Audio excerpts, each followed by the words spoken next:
What's up, everyone? This is here. I'm making another Dragon Ball Xenoverse2 video, and I've been missing out on most of the videos, so I'm going to do a video that's everything that I know so far about Dragon Ball Xenoverse 2. And to start with, we're going to talk about Kantan City, the new hub road for our home in Xenoverse 2. Now, this hub road is 7 times bigger than what Toki was. And not only that, but apparently, at a certain point of level progress, you can fly in it. But not right away. In the beginning, you cannot fly in this world until you reach a certain point, because the developers of the game want you to search the city in an order that they want you to search before you can just go around and do whatever you want.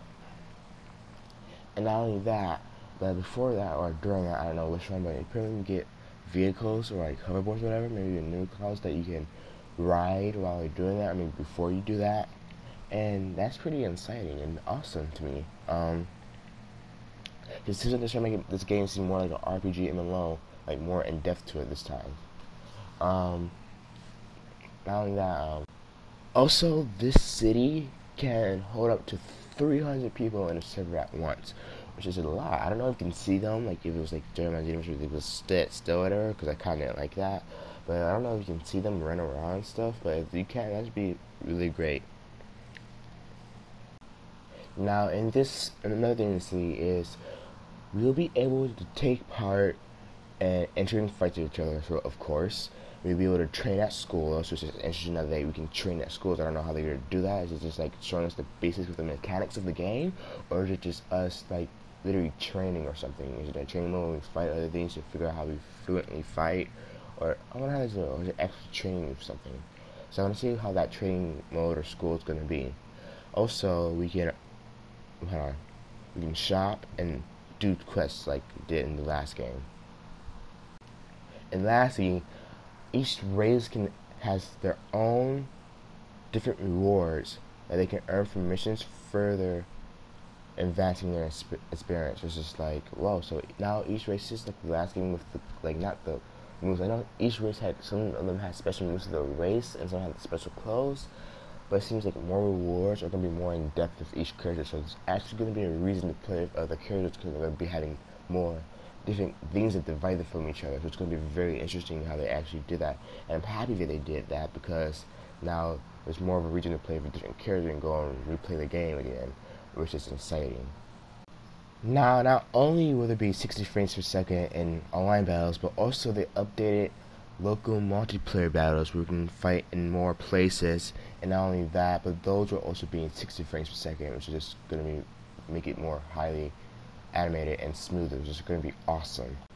Now let's talk about something else about Xenoverse 2. So now we're talking about history itself. So in a screenshot we saw before around this time was we saw you, or your created character, or the created character of Xenoverse, Goku, Super Saiyan Goku and Destroy Planet Namek, and Frieza. And Frieza, look behind him, they're gonna add another Frieza race character. Now this could have been cooler, which people think it is cooler, we speculate, but we don't know at this time if it is cooler.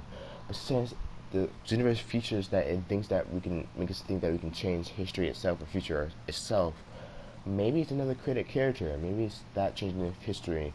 What if we're actually changing history in this game? So maybe that's what it is. But if whatever it is, I can't wait to see what it is. If it's cooler or if it's us changing history. Now after that, Future Gohan will be in the game. I don't know if he'll lose his arm or anything, but if he does, that'd be interesting. They can actually figure out how to make sure he has one arm gameplay. I know you see in this part that he has both arms. That's before he fought the end, before he got his arm cut off. But maybe he did get his arm cut off, and he's just still there. Maybe it's gone. We don't know until we get the game, or they give us more information before the game comes out.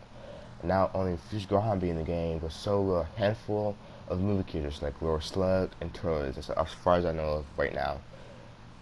And the same races that are in Xenoverse 1 will be making the same appearance in Xenoverse 2. Now that doesn't exactly mean that we won't get new characters, like new races to play as, but as far as we know, it's only the ones that we know of from Xenoverse 1, which I'm okay with, because it seems like they made them more in depth this time. So it seems like the main focus in Xenoverse 2 was to make it different from Xenoverse 1, so like, you know, everybody could play it.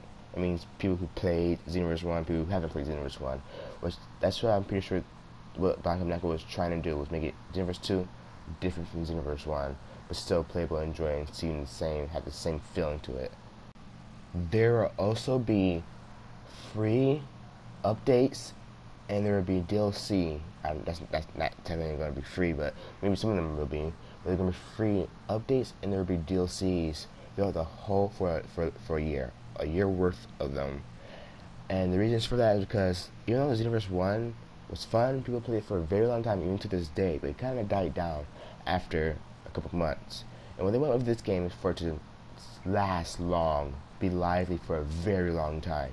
So there's going to be updates and free updates, and there'll be DLC for a whole entire year, for a year worth of them, which is going to be amazing. I don't know exactly what's going to be on DLC and what's not going to be on DLC, but I can't wait. I'm definitely gonna get to see that, of course. I expect you guys to do that too. Now, there will not be any Dragon Ball Super when the game releases, but there will be. They're not gonna be, but they say they might try. Well, they are gonna try. They are gonna try to have Dragon Ball Super in DLC. So I don't know exactly how much of Dragon Ball Super they're gonna be, but I hope they have characters like Hit from the Super Art at least. But pretty sure there's not gonna be any Dragon Ball Super in the day it releases. But they will try to have DLC.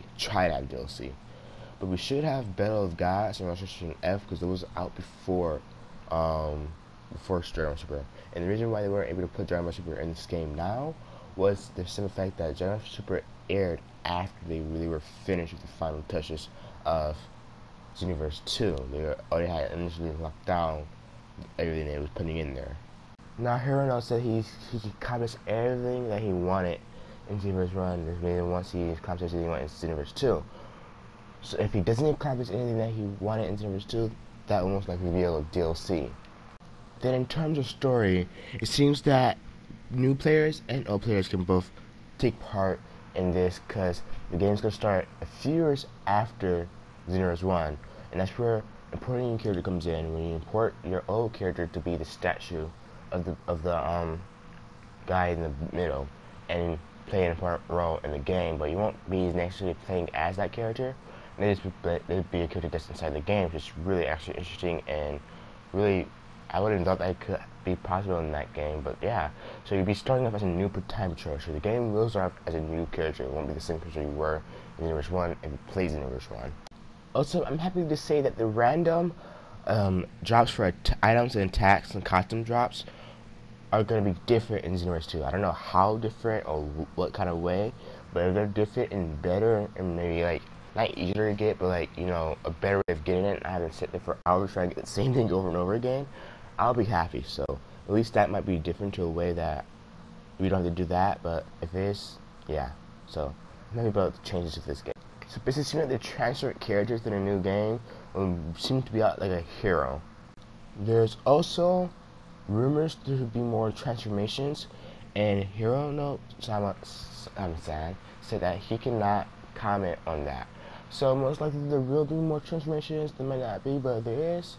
But the most likely is because, yeah, at least gonna fix the transformations they have now. But the most likely is because I expect with the Mechanians and Lord Slug and Frieza Race and stuff, and yeah, I suspect there might be more transformations, but if they're not, then there's not. But still, there's most likely is, because you can't comment on it. So can't comment basically means a yes.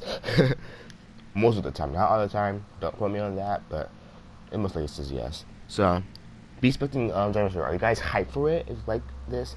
So I want to talk about the whole Lord Guru thing.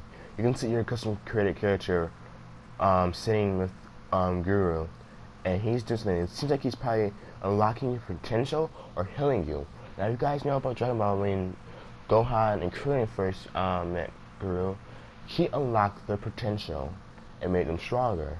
Now, potential unleash and unlock potential are two different things. Unlock potential is when you boost your potential a little bit. Now, unlock unleash is when you fully unlock your potential and it's way stronger. So that's the whole thing different. People thought that Xenoverse 1 unlock potential is the same thing as Gohan's unlock potential unleash. Those are two completely different moves, two completely different things. But yeah, This is what this is. So I don't know how that's going to work, if he's actually like a potential or if he's telling us. We'll see when the game comes out or when there's more information coming out. But other than that, that's all I can say today. So see you guys next time. Hope you like this video. So like, comment, if you're new, subscribe, share, and see you next time. Zenkai out!